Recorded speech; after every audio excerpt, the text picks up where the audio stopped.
Let's look at the mean value theorem. Now, before we actually get to the mean value theorem, I'm going to start with a different theorem, which is Rolle's theorem. I'm not going to do formal proofs of these, but I will give you an idea of how they're working, which in turn should kind of inform our decision on how we do a formal proof as well. So Rolle's theorem says, suppose f of x is a continuous function over a closed interval a to b, and differentiable at every point on its interior, again this a to b, but in parentheses because it's the open interval. If f of a is equal to f of b, then there is at least one number c in the interval such that f prime of c is equal to 0. So let's really break this down. Let's think about it in terms of its picture. I think will help. So we have some sort of continuous function. We don't know exactly what it looks like. I'm just going to use a curve to represent it. We do know a few things. It is continuous, it's differentiable, and we know that f of a is equal to f of b. So those are the conditions that are told to us.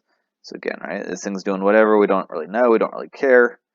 And we know that f of a is the same as f of b. They have the same value. I drew it on the x-axis. It doesn't have to be. Let me move it just so we can see that it doesn't have to be on the x-axis even. And so we know that this is continuous. It's all connected. It's differentiable. There's no holes, jumps, no corners or cusps. We can find the derivative everywhere on the inside. And we do know that these two starting ending points are the same. And again, it could continue past that. We don't really care. We don't really know what's going on. We know that these 2 points are the same in terms of their y value. So the only way that these two values will be the same is if at some point we had to turn around. And that means at that instant in time when we turned, we have a derivative of 0. Now, of course, here I've drawn it so that there are a few derivatives of 0. In fact, we have 1, 2, 3, 4, 5, 6, 7 points at which the derivative is equal to 0. Notice we just said that there is at least one because if I had those 2 points and a little bit smoother of a curve, we only have the one turning point. Now we only have that one place where our derivative is equal to 0. Now the reason that this has to be continuous, and differentiable. If we saw we had some sort of jump, well obviously there it's very possible that our derivative was never equal to 0 between our points A and B. We had that jump that allowed us to move down without actually turning, without seeing a derivative of 0. Even if it's continuous and we have something like a corner, we could get to those same y values at A and B, but never have a derivative equal to 0 because the turning point is undefined in terms of its slope because we have those two different slopes coming in from left and right. So we do have to have a continuous function. Let's do an example where we see how we can apply this. So let's show that the function f of x equals x cubed plus 4x minus 1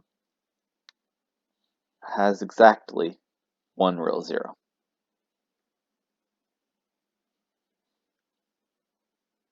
So 0, x-intercept, root, all the same idea. It is a polynomial function, so we could call it a root as well. Now, x cubed, this is a cubic polynomial, which means it could have up to 3 roots, yet the problem is telling us it has exactly one. It could also be that it had no real roots. Well, that's not really true because it is cubic, so we know the end behavior is going away from each other. It's going to have at least one. But if we had a degree 6 polynomial, maybe we wouldn't even know that it has one real 0. So it's always a good idea to start by thinking about how can I show that it does have a real 0. And so remember, to do this, we've done this in the past with the intermediate value theorem. And the intermediate value theorem says, or our application of it, the way we can apply in this case says, if we have a negative y value and a positive y value, we know this is a continuous function. So the only way to connect that function would be crossing through the x-axis, meaning we have a real 0. So if I could find a place where it's positive and a place where it's negative, that would be great. Then I could show that I have those positive and negatives. So I'm pretty sure that if I chose, say, an x value of 0, very clearly I'm going to have a y value that's negative, and then probably anything bigger than that, x value of 10 would give us some huge number. We're pretty sure we can get to a positive. So I'm just going to make some educated guesses here. I'm going to look at f of 0, and in fact I think f of 1 will do it, and that'll be a lot easier to calculate than f of 10. So if we plug in our 0, we get 0 plus 0 minus 1, that's a negative 1. And then if we plug in the 1 cubed is 1, plus 4 is 5, minus 1 is 4. And so we have found it. And so at this point, let's just write this up a little bit more formally. Using the intermediate value theorem,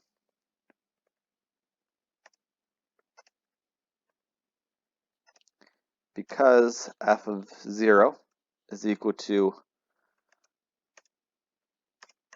a negative, we found it to be -1, and f of 1 is a positive, there must be a 0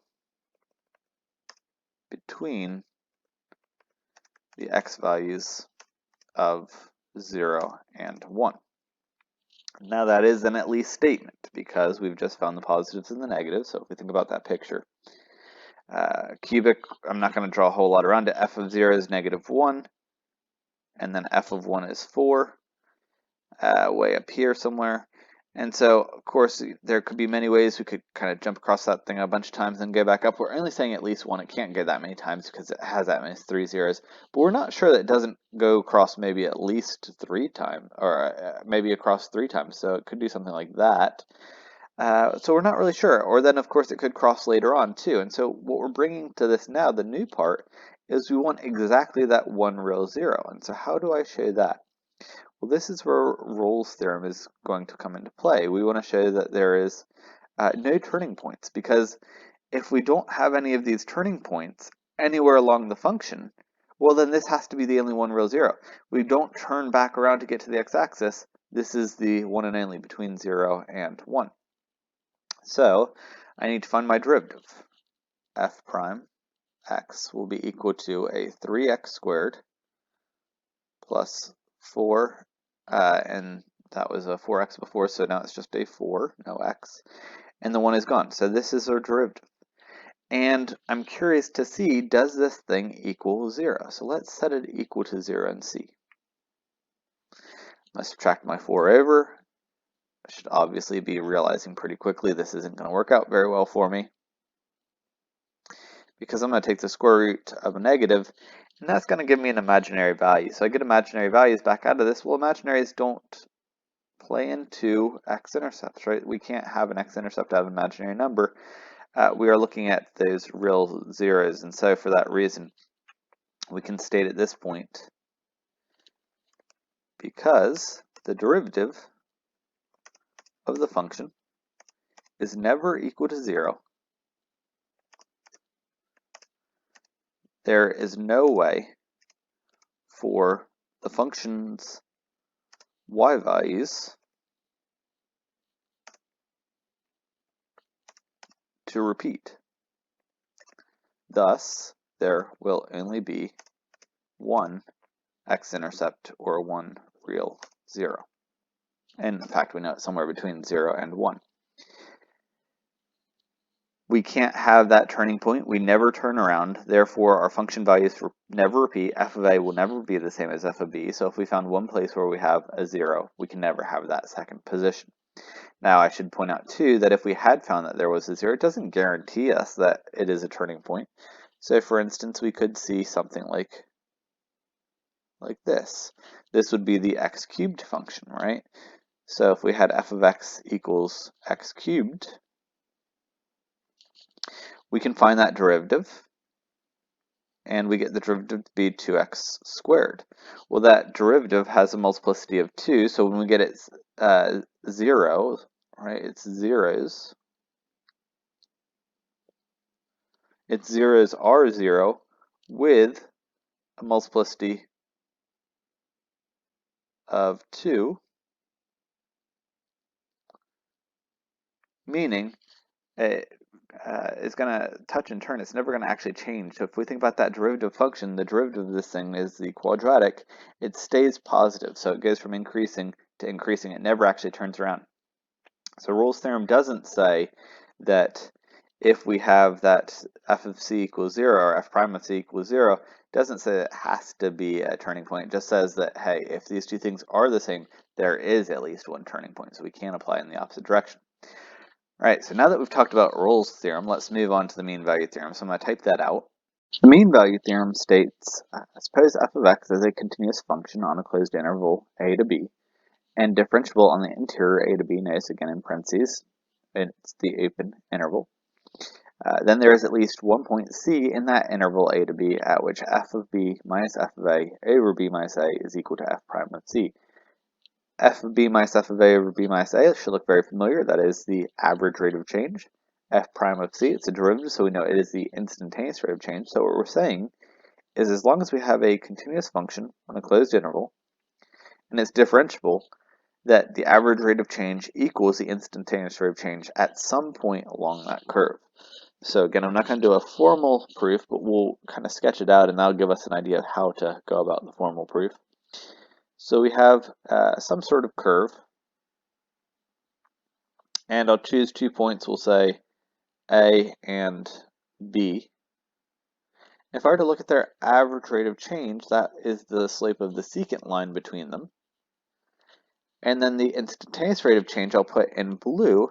Somewhere along this line there would be a point where I could find a parallel tangent line.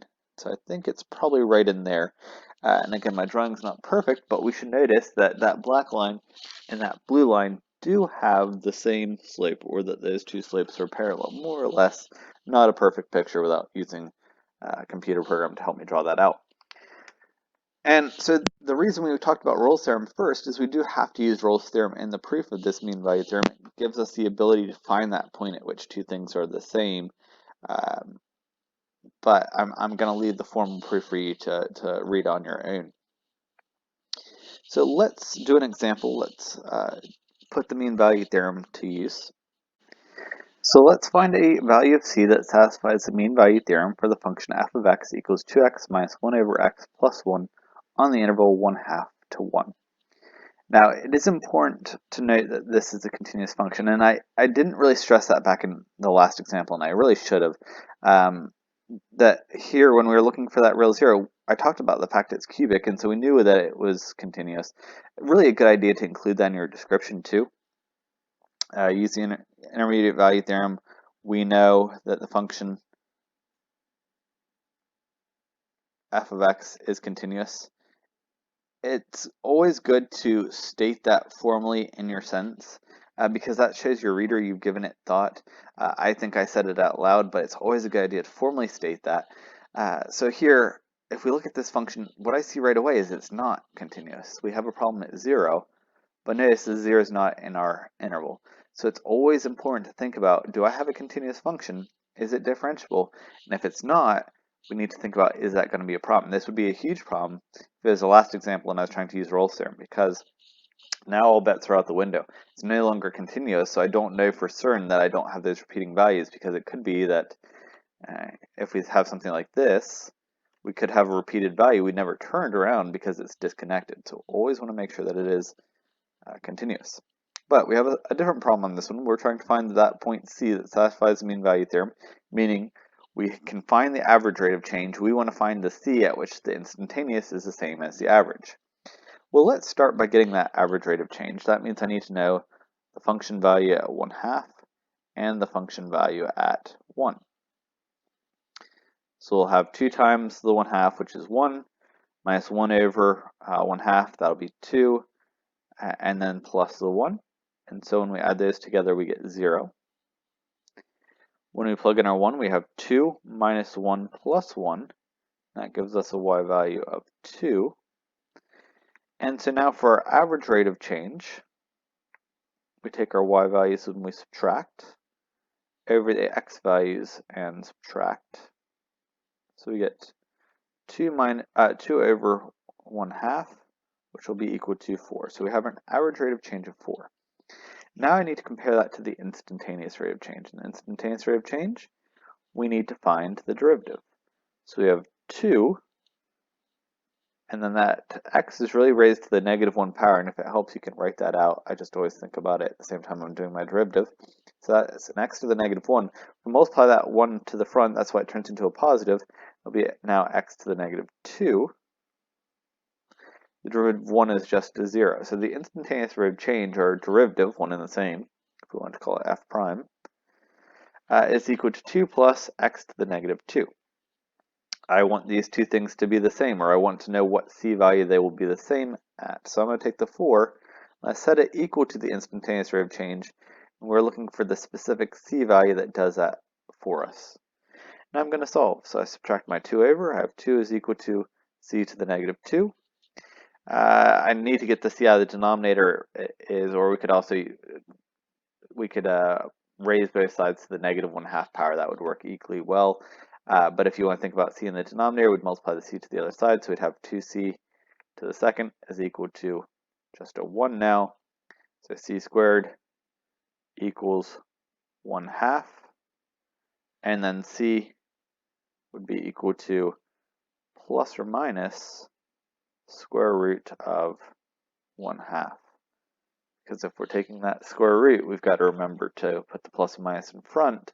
Like I said here, we could have also applied the -1/2 power to both sides, and that would have flipped over the 2. Now, do I want both of those pluses and minuses? Well, I need to think about the interval that I'm looking at. We're looking at the interval from 1/2 to 2.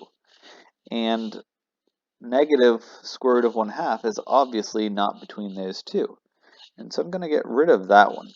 Now, if we think about what the square root of 1/2 is, just to make sure that is in the interval, because we know there has to be. So if the square root of the square root of 1/2 is not, we've made a mistake. There has to be a number in between, because the mean value theorem tells us that. And so if we do the square root of 1/2, we get 0.71 approximately, and that is between the 1/2 and the 1, and so there's our c value. C is equal to the square root of 1/2. So in this case, we got to ignore the negative.